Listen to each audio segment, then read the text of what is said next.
امریکہ نے افغان طالبان قیدیوں کا تبادلہ ایک اہم قدم قرار دے دی۔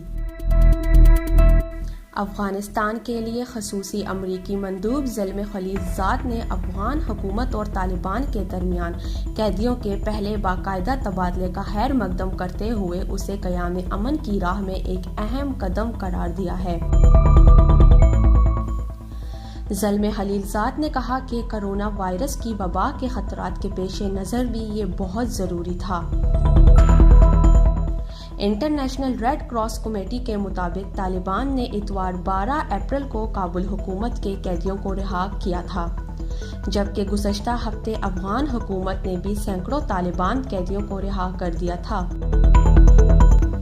29 فروری کو زلمے خلیلزاد نے طالبان کے ساتھ جس معاہدے پر دستخط کیے تھے اس کے لیے اولین شرطوں میں سے ایک یہ تھی۔ نوشین، SportsStory.News